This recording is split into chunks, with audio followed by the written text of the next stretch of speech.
Oi, gente, tudo bem? Bora continuar então respondendo as questões do Enem? Antes de mais nada, eu queria agradecer de verdade, assim, todo o apoio que eu tô recebendo, principalmente dos meus ex-alunos. I love you, tá? Muito obrigada mesmo. E é muito gostoso, porque quem me conhece pessoalmente sabe que eu dou aula porque eu curto dar aula, né? E quem não me conhece pessoalmente, acredito que vai começar a entender. Então, vamos continuar respondendo as questões do Enem. Hoje eu escolhi a questão 126. Eu voltei pro meu quarto, né? Mais uma edição na cama com Kátia das aulas de biologia. Vai pegar mal isso, mas tudo bem. Mas vamos lá, que é o único lugar que eu tô conseguindo gravar, assim, por causa de horário, por causa da minha filha, por causa de N coisas que acontecem. Mas vamos lá dar uma olhada nessa questão, por favor. 126. A questão é uma questão de ecologia e ela fala o seguinte, olha lá. No quadro estão apresentadas informações sobre duas estratégias de sobrevivência que podem ser adotadas por algumas espécies de seres vivos. Então a gente vai perceber que a estratégia 1 ela é bem diferente, bem distinta da estratégia 2. O habitat da estratégia 1, mais instável e imprevisível. O habitat da estratégia 2, mais estável e previsível. Potencial biótico. O que é potencial biótico? Capacidade de reprodução. Da estratégia 1, muito elevado. Da 2, baixo. Duração de vida. Curta e com reprodução precoce. O que é precoce? Antes da hora. Né? Cedo. Antes da hora não. Cedo acho que vai melhor aí. Estratégia 2. Longa e com reprodução tardia. Descendentes. Muitos na estratégia 1 e com tamanho corporal pequeno. Na estratégia 2, poucos e com tamanho corporal maior. Tamanho populacional. Estratégia 1, variável. Estratégia 2, constante. Vamos pensar então nos indivíduos da estratégia 1 e nos indivíduos da estratégia 2. Os indivíduos da estratégia 1, dentro da biologia, eles são aqueles que a gente chama de pioneiros, né? Aqueles que vão para colonizar, aqueles que são os primeiros a chegar. Então, se a gente pensar, por exemplo, vamos supor, hoje eu estou morando em uma ilha aqui no Espírito Santo. Há uns anos atrás eu morava no Paraná, né, numa cidade lindíssima chamada Maringá. E a ilha que eu moro hoje também é muito bonita. São belezas bem distintas, são regiões bem distintas. De repente, lá atrás, se eu não tivesse tido essa coisa da aventura, do pioneirismo, de vir para cá, para o Espírito Santo, eu não estaria aqui hoje. Né? Do mesmo jeito quando eu fui para fora do Brasil, quando eu fui estudar na Espanha, por exemplo. Tinha que ter alguma coisa. Então, assim, eu não podia exigir demais. Eu tinha que ser uma pessoa que me aventurasse, que me jogasse, né? Para a Espanha eu fui sozinha. Então, assim, não tinha nada muito certo na minha vida, né? Então, quando uma planta, quando um ser vivo, ele vai se adaptar em um lugar, ele não pode exigir muito, né? Ele tem que estar ali preparado porque daí para o que vier. Né? Então ele tem que ter um perfil pioneiro, ele tem que ter um perfil fácil, de adaptação fácil.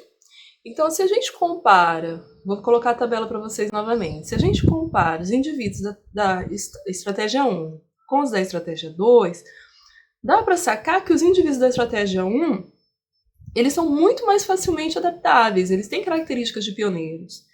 E os indivíduos da estratégia 2, não menos importante de maneira nenhuma, mas de repente para um ambiente que está começando, sim, seja complicado, eles têm uma característica mais do que? De uma coisa que dentro da biologia a gente chama de clímax. O que é o clímax de uma relação? É o ponto máximo. O que é o clímax de uma floresta? É o ponto máximo, é quando aquela floresta, ela chegou naquele lugar, aquela floresta, aquele ambiente, ele chegou no seu ponto máximo de desenvolvimento, ele está estável, né? Ele sabe o que ele quer, ele tem maturidade ali, ele tem um grupo de seres vivos que estão ali, certo? Então a gente está vendo que os indivíduos da estratégia 1 são pioneiros e os indivíduos da estratégia 2, eles já encontraram o clímax deles, beleza? Eu preparei um videozinho para vocês, deixa eu soltar aí para vocês darem uma olhada, e ele mostra algumas coisas ali que eu gostaria que vocês observassem. A primeira sucessão. O que é uma primeira sucessão? A primeira sucessão é quando a gente tem, por exemplo, o surgimento de uma ilha nova no meio do oceano, né? Existem pontos quentes que são chamados hotspots, né, que surgem, que dão origem a novas ilhas. Quem são os primeiros seres vivos que vão colonizar aquilo ali? Geralmente são líquens, geralmente são seres assim muito simples, que a gente chama, né? Simples no sentido assim de conseguirem fazer tudo que os outros precisariam, mas de ser pioneiro.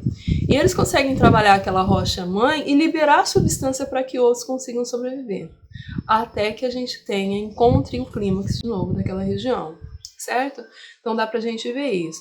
E o que é uma sucessão secundária? É uma sucessão que acontece depois que acontece alguma coisa, né? Você tinha um ambiente, um meio ambiente ali estável, aconteceu alguma coisa, uma queimada, um desmatamento, um problema da natureza, e teve que começar tudo mais ou menos do zero de novo.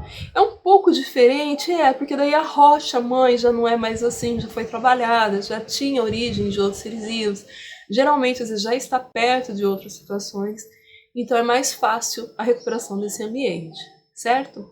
Vamos para as alternativas então? Vamos ver o que a questão está pedindo para a gente. A questão fala assim: na recuperação de uma área desmatada, deveriam ser reintroduzidas primeiramente as espécies que adotam qual estratégia?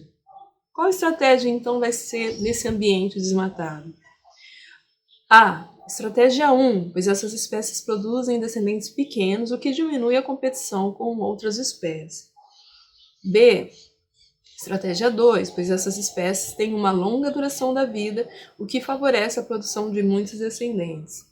C. Estratégia 1, pois essas espécies apresentam um elevado potencial biótico, o que facilita a rápida recolonização da área desmatada. D. Estratégia 2, pois essas espécies estão adaptadas a hábitats mais estáveis, o que corresponde ao ambiente de uma área desmatada. E a E, estratégia 2, pois essas espécies apresentam um tamanho populacional constante, o que propicia uma recolonização mais estável da área desmatada. Bom, gente, eu esqueci de pedir para vocês se inscreverem no canal, eu sempre esqueço. Se você quiser se inscrever no canal e acompanhar essa lista de exercícios do Enem que eu estou respondendo, por favor, se inscreva, tá? Daí você não perde nenhum dos exercícios que eu estou ajudando vocês. Logo que eu puder, eu começo a responder. E aí na tela agora, vai aparecer todas as minhas redes sociais. Mandem as dúvidas, por favor. Deem sugestão. Adoro receber sugestões. Dúvidas, então, sensacional. Aí a gente vai ver. Bom, depois do que eu expliquei para vocês o que é uma sucessão primária, o que é uma sucessão secundária, eu acho que ficou claro para todo mundo. A dúvida que poderia ter aí seria, a estratégia 1, seria qual? Ou a A ou a C. Mas por quê? O que vai diferenciar as duas, né? O potencial biótico elevado, a capacidade de se reproduzir rápido. Isso é importante para um ambiente que está sendo colonizado. É importante que os indivíduos tenham isso, que eles consigam se reproduzir rápido. Beleza? Beijo para vocês. Então esse exercício, né? Deixa eu falar isso, que eu sempre esqueço essas coisas. Esse exercício, a resposta certa é a letra C. Beijos, meus príncipes e minhas princesas. Se cuidem muito, muito, muito, muito. E qualquer coisa a gente tá por aqui. Beijinho e até um próximo exercício.